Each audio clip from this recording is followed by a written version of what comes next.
Hi friends, आप लोग कैसे हैं। मैं मोहम्मद मिकाइल अंसारी और आप लोगों का मेरे इस यूट्यूब चैनल स्टडी मित्र मिकाइल में वेलकम है। दोस्तों, जैसे कि हम लोगों ने शुरू किया है how to translate into English, जो कि ट्रांसलेशन की बहुत ही अच्छी बुक है और जो हमें हिंदी से इंग्लिश में ट्रांसलेट करने सिखाती है। और दोस्तों, यह बुक आर.पी. सिन्हा के द्वारा लिखी गई है। अभी जो हमारा चल रहा है वो चैप्टर नंबर 33, जिसका टॉपिक है एम्फेटिक स्टेटमेंट, जोरदार कथन। यानी कि हम लोग जो भी बोलते हैं हिंदी में बहुत जोरदार तरीके से बोलते हैं, उसको इंग्लिश में कैसे बोलेंगे। इस चैप्टर का टॉपिक यही है, जिसके साथ हम लोग बहुत कुछ सीख चुके हैं। आज जो हमारा स्ट्रक्चर नंबर 8 है, उसमें देखेंगे कि पहले कि हिंदी क्या रहता है, उसको कैसे हम लोग जोरदार बोलते हैं और उसको कैसे हम लोग इंग्लिश में बोल सकेंगे। तो दोस्तों, अगर इस बुक से आपको प्यार है और इंग्लिश से, तो आप इस बुक को थॉरोली जरूर पढ़ें। और दोस्तों, यह बुक को सिर्फ ट्रांसलेशन की बुक ना समझें, इसे एक कंप्लीट बुक माने, जो कि आपको ट्रांसलेशन के साथ साथ आपको इंग्लिश लैंग्वेज भी सिखाती है। तो दोस्तों, आइए सबसे पहले शुरू करते हैं। और हाँ, अगर इस चैनल पे नए और इस वीडियो को पहली बार देख रहे हैं तो इस वीडियो को लाइक के साथ साथ इस चैनल को भी सब्सक्राइब जरूर करें। दोस्तों, आइए शुरू करते हैं। जैसा कि इसका पैटर्न है, यानी इस बुक का पैटर्न है कि सबसे पहले हिंदी वाक्य देता है। वो हिंदी वाक्य कौन, जो आप अपने डेली लाइफ में दिन प्रतिदिन बोलते हैं। उसके बाद उसका स्ट्रक्चर के बाद दोस्तों इसको बना के दिखाते हैं और साथ ही साथ इसमें एक्सरसाइज के रूप में एग्जाम्पल्स भी देते हैं। अगर आपके पास ये बुक है तो बहुत अच्छी बात है, अगर बुक नहीं है तो और आप स्मार्ट बन सकते हैं। वो बस एक छोटे से आपको काम करना पड़ेगा, वो ये है कि आप मेंटल प्रैक्टिस करें, यानी मन में ही ज़्यादा से ज़्यादा स्टेटमेंट बनाएं हिंदी का। ठीक है, अपनी जो बात बोलते हैं उस दिन उस पे बेस्ड बोलें और उसको ट्रांसलेट करने की कोशिश करें। और हाँ दोस्तों, इसमें जो भी स्ट्रक्चर से रिलेटेड प्रॉब्लम आएगा वो तो सॉल्व हो जाएगा अगर इसको दोबारा देखेंगे, तिबारा देखेंगे। और अगर कोई भी वोकैब यानी वर्ड मीनिंग से रिलेटेड अगर प्रॉब्लम आता है तो वो आपके पास दोस्तों मोबाइल है, गूगल करें, हिंदी का करें इंग्लिश में आ जाएगा, इंग्लिश का करें हिंदी में आ जाएगा, और जो चाहे वो आपको वर्ड मीनिंग मिल जाएगा। यहाँ तक कि आपको सेंटेंस भी आप उसमें ट्रांसलेट कर सकते हैं गूगल ट्रांसलेट में। तो दोस्तों, अब आइए शुरू करते हैं। अगर इतना समझ गए तो अब शुरू करते हैं।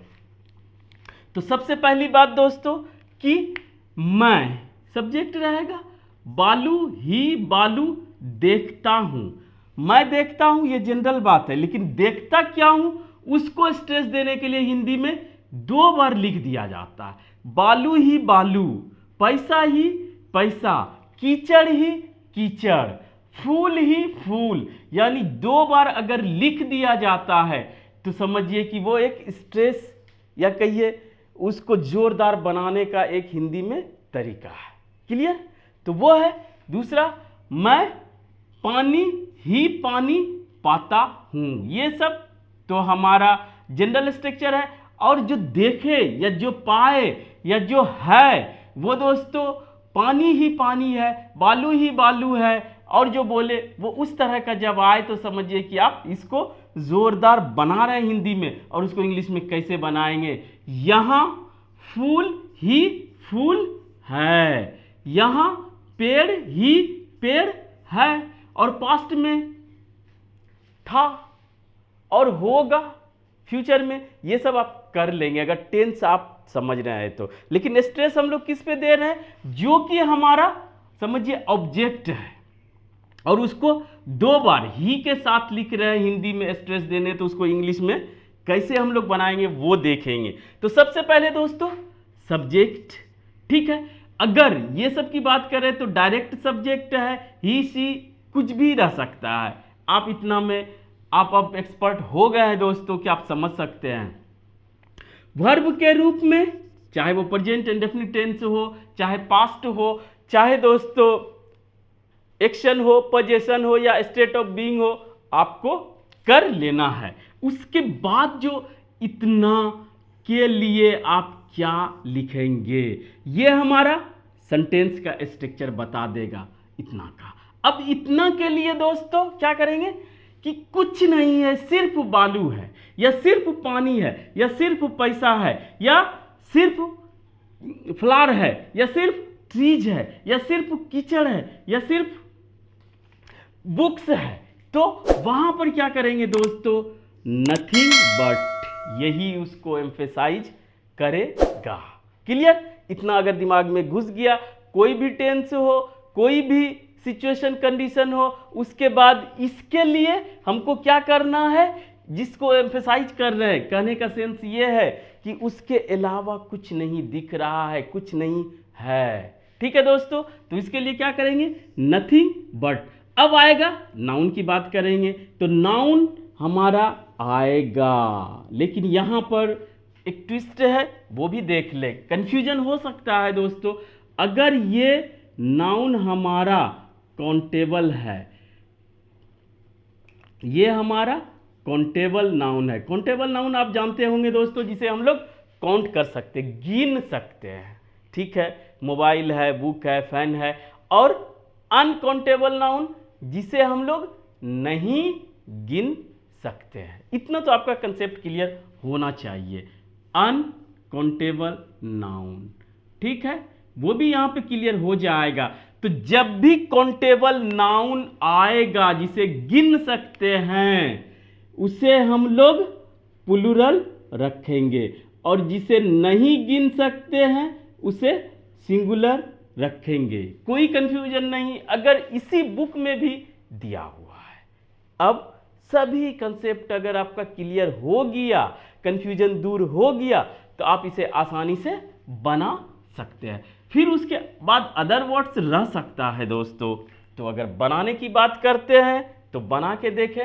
मैं बालू ही बालू देखता हूं, पहला सेंटेंस क्या हो सकता है, मैं देखता हूं आई सी, वह देखता है ही सीज।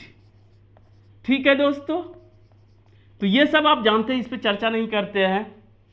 आई सी, कोई भी सब्जेक्ट हो, कोई भी यहां पर हमारा वर्ब हो सकता है, कोई भी कंडीशन, कोई भी सिचुएशन हो सकता है। इसके लिए आपको टेंस पढ़ना पड़ेगा। ठीक है, पॉजिटिव निगेटिव जो आप चाहें बना सकते हैं, लेकिन यहां पे पॉजिटिव भी बनेगा, ये निगेटिव वर्ड आ गया है। ठीक है दोस्तों, उसके बाद बालू ही बालू का सैंड, लेकिन किसके साथ देंगे, नथिंग बट सैंड। ये क्या है, अनकाउंटेबल, इसे काउंट नहीं करते हैं, इसीलिए ये क्या आया दोस्तों, सिंगुलर। क्लियर? अब अगर आप देखते, जैसे यहां पे मैं देख रहा हूं क्या, बुक्स ही बुक्स, तो हिंदी में किताब ही किताब या पुस्तक ही पुस्तक, तो कैसे बनाते, ही करते हैं या मैं करता हूं। मैं यहां पे देख रहा हूं आई सी नथिंग बट बुक्स, तो ये क्या हो जाएगा दोस्तों, प्लूरल। क्लियर? कोई कंफ्यूजन नहीं। अगर कंफ्यूजन क्लियर हो गया तो दूसरा भी आसानी से बना लेंगे, या आपको जो भी मिलेगा उसे आप बना सकते हैं। दूसरा, मैं पानी ही पानी पाता हूं, पाना, मिलना, खोजना का फाइंड होता, I find nothing but water. Water, air जो भी दे दोस्तों, बुक, पेन्स करेंगे तो यहां पे पेन्स हो जाएगा, ये अनकाउंटेबल है, काउंटेबल में यहां क्या आ जाएगा, प्लूरल। क्लियर?